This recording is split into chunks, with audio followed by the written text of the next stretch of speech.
Oke, halo semuanya, teman-teman Setiaris Art Space. Ya, hari ini saya masih ada di rumahnya Mas Hendra Priyadani.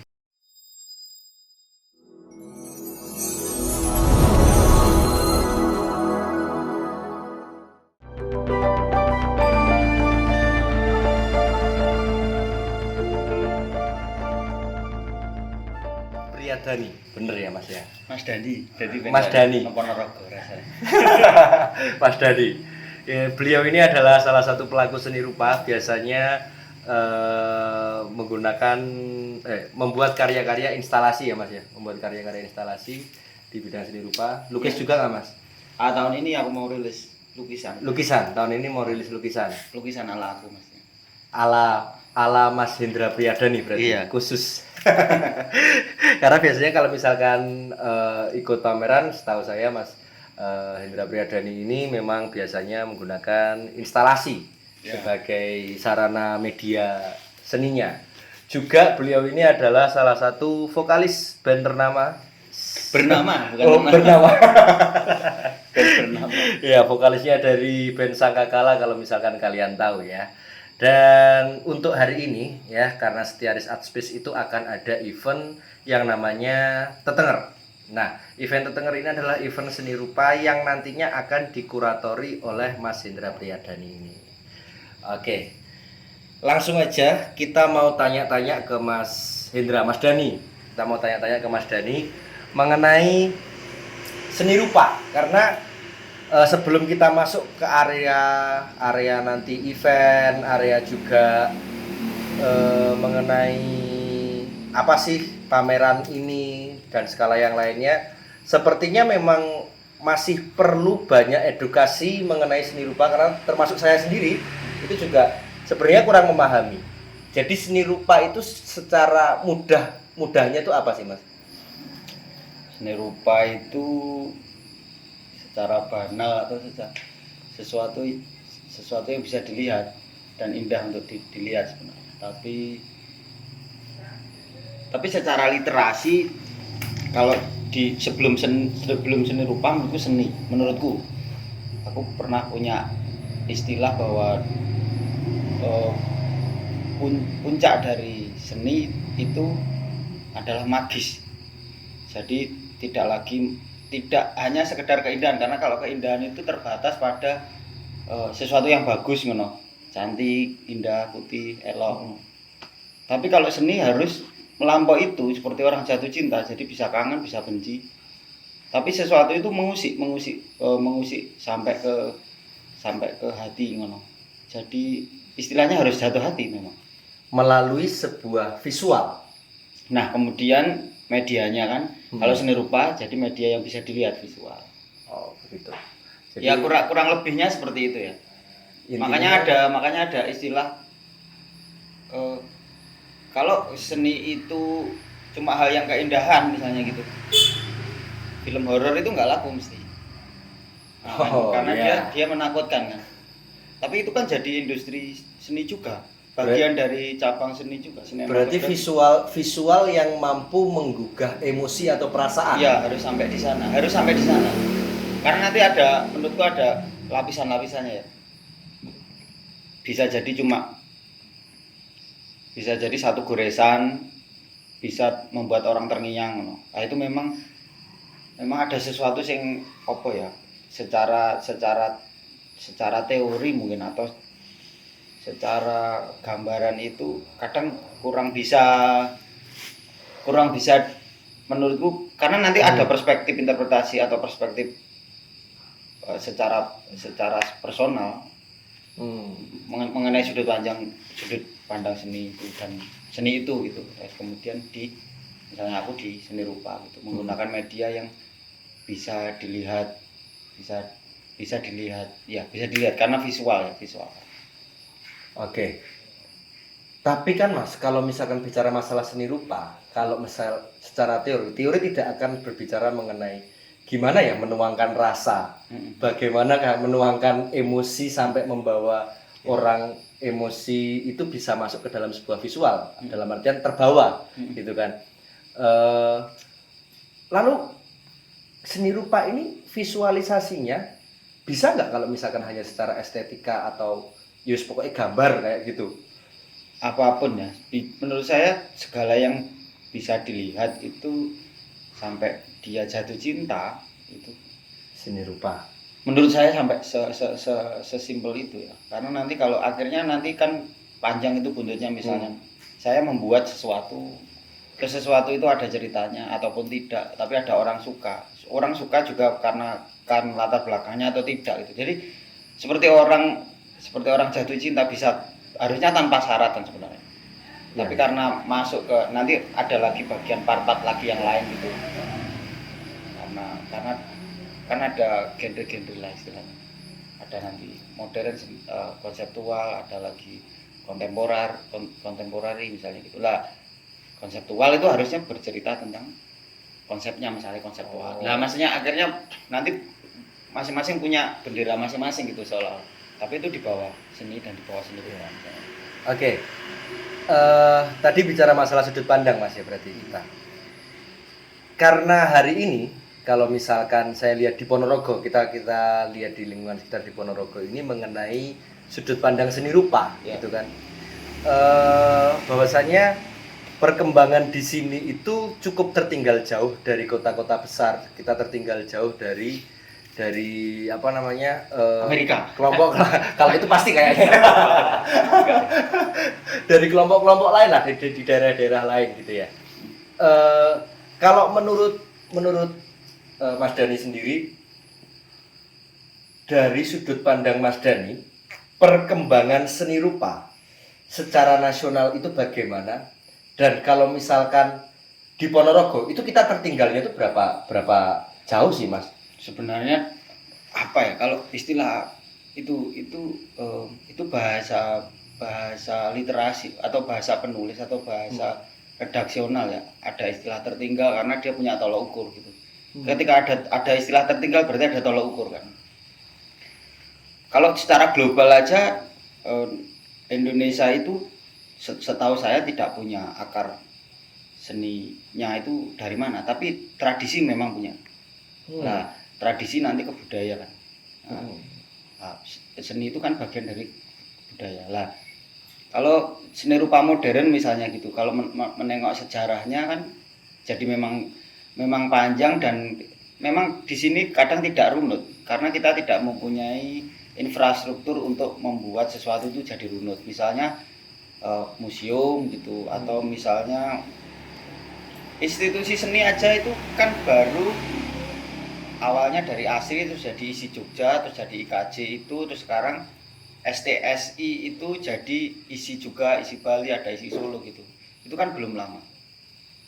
Nah, kalau dilihat dari hal itu, karena tolak ukur itu mesti selalu kenapa menjadi barat nono. Ya karena mereka mungkin mempunyai sejarah yang runut ya. Tapi kok aku makin kesini karena itu berkaitan sama rasa ya. Jadi gini, logikanya kayak gini. Ada orang cantik atau ganteng itu karena ada tolak ukurnya, ada yang nggak ganteng kan, logikanya gitu. Oh iya. Coba kalau kita tidak menggunakan tolak ukur yang di situ gitu. Nah, misalnya gitu. Pasti itu tidak terjadi. Ada tinggi, ada rendah karena ada pembanding, ada ukuran. Ada sesuatu yang disepakati gitu. Lah, begitupun menurutku seni ngono. Kalau dibilang, malah sebenarnya secara jujur aku tuh selalu ketika aku pulang, karya-karya itu justru terinspirasi ketika aku beberapa saat di rumah, karena aku nggak lama atau misalnya di rumah itu 1 hari 2 hari gitu. Tapi di saat masa apa ya, statusku kekosongan kekuasaan gitu, karena aku tidak di Jogja, aku ngobrolnya orang ngobrol seni, kiwa tengahnya orang konco-konco sing apa jenenge kontemplasi dengan kesenian. Di sini kan istilahnya kembali back to basic gitu. Itu aku ketemu hal-hal yang murni, dan itu banyak sekali karya-karya aku tuh justru ketika aku dari sini. Sebenarnya aku banyak seri itu malah dari sini. Seri kaleng itu aku bikin aku kan karya itu aku tak kelompok-kelompokin ya. Aku punya judul-judul tak folderin gini-gini. Namanya aku pernah bikin seri United of Power Syndrome. Itu bercerita tentang karya dari karya-karya kaleng vintage. Awalnya itu cuma kaleng roti di rumah, terus tak potongin pakai paku yang tak lincipin gitu. Lama kelamaan aku mengambil gambar yang ada di kaleng itu. Jadi kayak kaleng roti itu yang gambar orang drum band gitu. Itu justru ketemunya di sini. Itu satu. Yang paling baru ketika aku merilis lukisan ini rencanaku, itu pun gara-gara di sini. Iya, gara-gara aku melihat oret-oretan sekitar sini sebenarnya. Natural. Wah, jadi sebenarnya itu kalau dibilang tolok ukur itu kan akhirnya nanti karena harus ada infrastruktur. Di Jogja kan nggak ada nih, di Ponorogo misalnya nggak ada kampus seni misalnya gitu. Nah, itu akan menjadi kalau secara studi itu jadi akhirnya secara literasi studi ketika dilakukan riset gitu, nah, jadi kelihatan misalnya jadi tidak kelihatan jauh dari Jogja, padahal sebenarnya kan harusnya tolok ukur di sini tuh menggunakan tolok ukur yang beda gitu. Sebenarnya yang dimaksud dengan tolok ukur dalam kesenian yang dimaksud Mas Hendra tadi gimana? Apa ya? Karena itu pertama infrastruktur itu jadi penting biasanya untuk lembaga studi tadi ya. Jadi akhirnya ada semacam pembanding kan namanya tolok ukur, jadi ada semacam pembanding lah. Kalau menurutku kalau memang kebutuhannya itu untuk studi, ya hal itu menjadi penting. Tapi permasalahannya itu jadi logikanya kita tahu itu kita butuh untuk tahu. Tapi apakah pengetahuan itu nanti dipraktekkan atau tidak, itu kan karena kita sudah tahu yang penting. Ngono kayak misalnya kene ana lomba festival reog, otomatis wong kene gambar reog pinter karena anatomine wis setiap hari nonton. Mulai saka anatomi gerak. Nek misalnya wong koreografine anatomi gerake, cengkoke, menggak-menggoke sampai audio niki ngene iki pasti bogong kene iki gerake ngene. Nah, karena ning kene wis hal itu menjadi biasa. Lah, nanti digabungkan sama politik karena ketika itu ditampilkan di tempat lain. Di Jogja ngono misalnya. Walaupun di sana ada infrastruktur seni, nah ono kuwi mesti akan jadi menarik lho. Lah itu sudah masuk lagi ning strategi. Jadi sebenarnya untuk hal-hal tolok ukur itu bisa dianalogikan dalam standar beauty ngono kayak standar kecantikan ngono kayak harusnya di sini itu untuk untuk kategori cantik itu sebenarnya seperti apa sih ngono kayak makanya kan ono nek Jawa ki ono kenapa pakai kemben segini itu karena memang itu kehormatannya semacam itu, elegannya harus semacam itu. Kenapa ini dikatakan mahkota ngono karena lah berbeda lagi nanti itu kan masalah budaya, nanti di tempat lain yo standar kecantikannya tidak semacam itu. Lah yang terjadi sekarang kan menggunakan standar yang sangat umum ngono kayak. Makanya kalau nanggon kesenian, nah aku sih berpikirnya itu cukup tahu aja nggak apa-apa. Istilahnya aku cukup tahu, aku standarnya uang paling gampang kan nyacat delok standar ki misalnya kategori lukisan ya realis. Nek misalnya band-bandan ya kowe cover version nggarap lagu sing paling rumit banget ngono kan. Terus tiba-tiba aing lah sedih konangan ngono. Demikian juga dengan anatomi gambar lukis dan lain-lain mesti ketika wah iki tangane ra pas ra penak karena kowe wis tau nonton sing pas ngono. Oh iya. Lah tapi nek kowe urung tau nonton sing bener dibogong ngono. Wah ketoke valesi kendangane kurang kenceng iki mesti anune. Karena kowe wis tau nonton sesuatu sing kenceng sing bener ngono. Lah sing mbok amini sing bener pertama kuwi pun sebenarnya kuwi juga turun temurun kan. Lah gunanya apa namanya? Infrastruktur itu sebenarnya untuk mengunci beberapa standar-standar itu. Berarti bisa dibilang karena tadi pertanyaannya adalah apakah Ponorogo tertinggal jauh, tidak bisa dikatakan juga bahwasanya Ponorogo tertinggal secara seni rupa. Enggak, aku tidak pernah melihat sesuatu dari situ karena ini ranahnya seni dan budaya ya, nggak bisa ya. Menurutku nggak bisa ya. Kalau kita ngomongin internet ngono, ya di sini tertinggal jauh misalnya. Kita masih logikanya kan gitu. Kita masih menggunakan 3G misalnya atau 4G misalnya. Sedangkan di belahan dunia yang lain menggunakan 5G karena apa? Antena sudah masuk. Lah itu bisa diganti gitu. Tapi kalau dibalik lagi, memang kita butuh nih kayak gitu. Nah kalau di pertanyaan kayak gitu, piye? Nggak bisa. Pencapaian misalnya, aku wis tekan kene, kene. Terus ada seseorang yang belum nyampe mana-mana. Tapi ketika di-compare, nggak bisa dong kita mau, oh berarti ini lu oke gitu. Nggak bisa. Orang satunya bilang, aku nggak butuh itu ya. Lah piye coba? Kebutuhan tidak menjawab itu. Makanya kan, lah ini ranah-ranah itu kadang suka compang-camping ya. Nah terus nanti akhirnya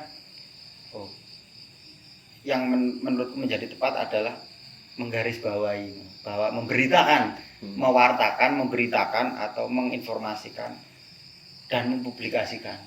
Makanya ada istilah identitas atau karakter. Ada orang pembatik senior dia bilang identitasnya Indonesia itu batik. Kalau dia ngomongnya gini, identitas itu tidak akan terjadi kalau tidak dikomunikasikan. Iya kan logikanya? Ya masuk akal juga ya. Nah kene ana reok tapi wong ki ra ngerti reok iki saka ngendi ra ngerti, ora ana sing menginformasikan kemana mana, ora ana sing nayang ki, ora ana pertunjukane. Piye menjadi identitas itu gitu. Makanya ya kita nggak bisa sewa juga ketika ada bentuk identitas kita terus diklaim sama tempat lain ya karena kita tidak melakukan itu, tidak mempublikasikan itu, tidak merasa memiliki itu. Kan logikanya ngono kae. Sebenarnya kabeh coba dibedah ngono seperti itu. Makanya hal-hal sing itu sebisa mungkin ya kita nggak harus lah. Maksudnya memang mendatangkan orang mungkin ini jadi penting ya untuk cukup tahu itu tadi. Tapi kita juga bisa membedah ala versi-versi kita. Tipis-tipis lah. Salah ya apa-apa, masa ora tahu salah. Kan ngono. Terus akhirnya maksudnya dalam studio gitu ada istilah untuk memacu hasil yang bagus itu ada istilah gini. Nek nang Yogya kejem istilah. Elek we durung. Jadi jelek aja belum. Kowe iki elek we durung. Jadi level itu jelek, bagus. Jadi jelek aja belum nih, berarti masih di bawah. Jelek aja belum. Itu hal-hal yang itu bahasa studi ngobrolan, bahasa studio istilahnya ngobrolan. Nah itu untuk memacu hal-hal untuk membuat kreasi yang lebih ekspektasinya ngono. Oke. Berarti memang kalau misalkan Ponorogo hari ini dilihat dari sudut pandang hari ini dengan pola kesenian seperti ini ya sudah cocok karena infrastruktur di sini belum semaju di kota-kota besar yang lain, belum juga memiliki edukasi yang kurang atau ya kembali ke kebutuhan sebenarnya kan. Kalau sini didirikan kampus ini kira-kira orang bakalan banyak nggak yang mendaftar di sini juga. Nah hal-hal kayak gitu makanya ada dalam tanda kutip seperti kuliah terbuka ngono loh. Ya karena kebutuhannya memang masih sejauh itu. Oke. Iya. Hal-hal kui aku sendiri secara bahasa mungkin bahasanya versi bahasaku. Ya itu tadi kalau ketinggalan itu di ranah apa dulu ini misalnya oke lah ngomongin seni rupa terus akhirnya dibanding karo Jogja emang kita mau membuat sesuatu seperti Jogja terus dipindah sini itu konyol juga akhirnya misalnya gitu. Itu hal yang nggak bisa ya kita musim dingin asik juga ya pakai jaket sing kandel terus akhirnya dinggo di sini apakah kita akan logikanya kan itu temperatur dinginnya seperti itu. Temperatur dingin minus segini pakaiannya seperti itu. Terus AWD mengadopsi itu digoneng kene sumuk tuh. Logikanya gitu. Logikanya seperti itu aja. Logikanya pembanding mending yang dibutuhkan apa sih sebenarnya? Itu akan lebih wise kita. Orang-orang kita itu antara multi talent dan serabutan itu sama. Oke Mas, berarti kita masuk ke event Tetenger nih ya. Apa apakah di Ponorogo belum terjadi mural? Sudah sangat banyak sekali, sudah lama sekali. Tapi kenapa ini menjadi penting? Nah, kenapa ini menjadi penting gitu? Ke masyarakat ini sendiri, dampaknya ke masyarakat sendiri ini dengan katakanlah omahku di mural apa itu apa